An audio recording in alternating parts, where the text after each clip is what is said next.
Morning student. Electrical machine one आपका topic है characteristic of DC motor. पहले हमने इंट्रोडक्शन की थी पिछले लेक्चर में, principle of working of DC motor. आज हम करैक्टरिस्टिक करेंगे ऑफ डीसी मोटर की।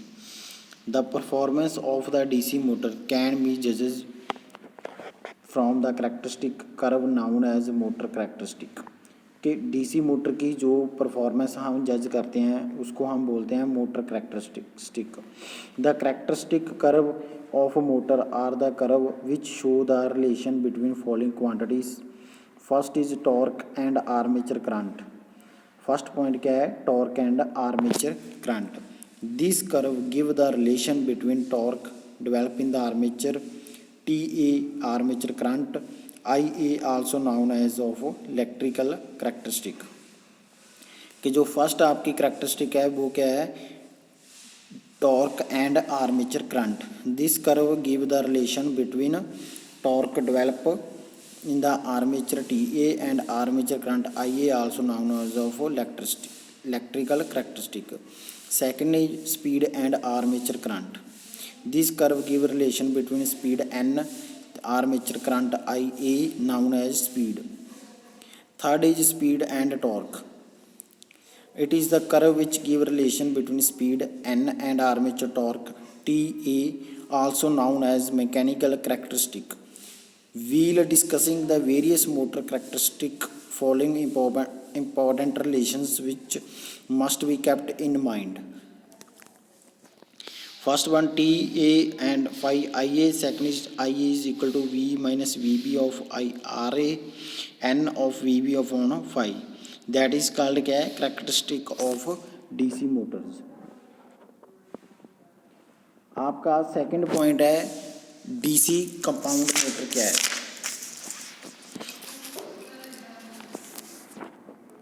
The compound motor give both field winding shunt as well as series field winding like as a compound wound generator. Compound motor क्या होती है? Field winding जिसमें shunt और as well as series होती है field winding, उसको हम बोलते हैं compound wound generators. They are two method of operating the motors, cumulative compound motors, differentially compound motors. In their case में सीरीज फील्ड वाइंडिंग हेल्प और aid of the shunt field. In their case, in series field winding opposition to the shunt winding of known as figure 19. Characteristic of cumulative motors में क्या होता है? The characteristic of cumulating motors lies between those series and shunt motors.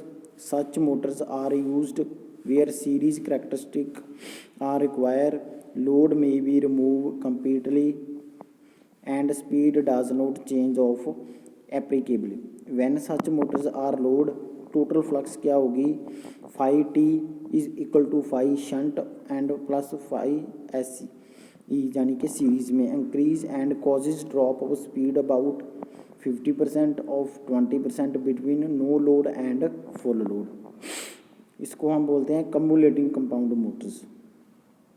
कि जो cumulating compound Motors है आपकी वो series and shunt motor. Such motor use series characteristic are require. आगे क्या है? Differentially compound of motors. In differentially compound motors the series field winding is connected in such way the opposite of shunt field, जैसे कि diagram 90 में आपको show हो रहा है। When such of motor is load the total flux phi T is equal to phi SH minus phi SE, decrease and increase in speed. The decrease in the flux with increase in the load, torque to be less than of shunt motors. Its properties similarly those of shunt motors. AC DC as a DC shunt motors can be developed the good torque and runs of about of constant speed, therefore differentially compound motor some time of used. ये होता है अपन हमारा DC compound Motors की characteristic क्या होती है। उसमें जो कम्युलेटिव है उसमें जो शंट और प्लस सीरीज करंट है वो प्लस में होगा और डिफरेंशियली कंपाउंड मोटर में क्या होगा? उसमें माइनस में होगा। आगे आपका topic is necessity of starter के स्टार्टर क्या है। Starting of direct current of motors we know that armature current IA is equal to V minus EB upon RA। When motor is rest, there is no back EMF developed in its armature if full supply connected across the armatures of having current flow through। When motor is rest है, no back EMF उसमें produce नहीं develop नहीं हो रही, तो if full supply voltage connect करेंगे हम motor को तो आर्मेचर क्या है स्टार्ट हो जाएगा और हैविंग करंट क्या है उसमें फ्लो करेगा। This heavy current may blow out fuse damage the motor winding in additionally will causes a heavy voltage regulation in the line. जो इसमें हैवी करंट फ्लो होगा तो वो क्या है डैमेज करेगा मोटर के फ्यूज़ को, डैमेज मोटर को भी वाइंडिंग को, तो heavy voltage regulation in the lines. To avoid this rush heavy current, इस करंट को हम अवॉइड करने के लिए external resistance in the connected in the series with armature, कि उसमें जो आर्मेचर है मोटर का उसके में हम रेजिस्टेंस क्या है कनेक्ट करेंगे हैवी करंट को अवॉइड करने के लिए। Gradually cut out as the motor gain of speed.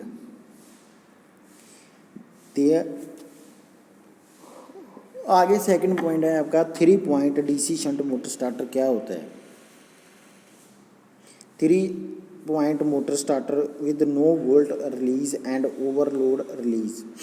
इसमें क्या है no volt release of overload relies.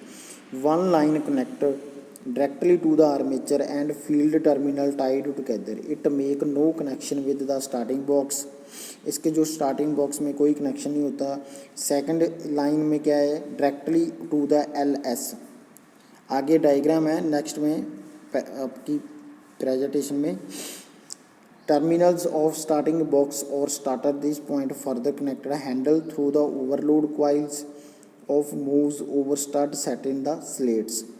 These start connector tapping distribute along starting resistance. One end of starting resistance connected, other end armature through terminal AS। 3 field connection started connected from the जो हम read कर रहे थे इसमें starting stud coppers brass strip B of hold up of magnet ZS terminal starting box is directly to other terminal of field। जैसे कि आपको diagram में शो हो रहा है ZS LS of ES जिसके बारे में हम रीड कर रहे थे।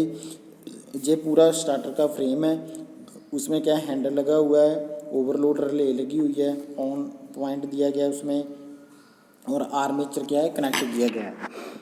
आगे क्या है स्टार्ट द मोटर वैन, जब मोटर स्टार्ट होगी सप्लाई स्विच ऑन, जो सप्लाई स्विच क्या है ऑन हो जाएगी, हैंडल क्या है मूव करेगा क्लॉकवाइज डायरेक्शन में।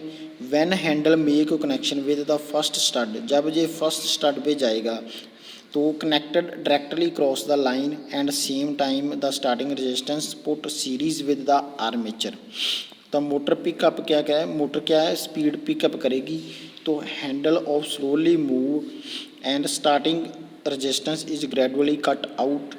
When the handle reach the running position, जब हैंडल रनिंग पोजीशन में आएगा तो against the action of the spring soft iron magnet of the car is hold up magnet connected in series with attract the soft iron piece attach the starting handles. When handle reach on position में होगा तो resistance totally cut off हो जाएगी, तो motor start running normal speed में, तो motor क्या है एक नॉर्मल स्पीड पे आ जाएगी। इफ़ सप्लाई गेट इंटरप्ट और डिस्कनेक्ट होगी तो handle will be spring back of the off position में, तो no voltage coil in the demagnetized, तो मोटर क्या है डिस्कनेक्ट हो जाएगी सप्लाई से। Prevent blowing of fuse and if supply were restore being handle on position, तो ये इसकी क्या है वर्किंग है। आगे आपका है फंक्शन ऑफ ओवरलोड कॉइल क्या होती है।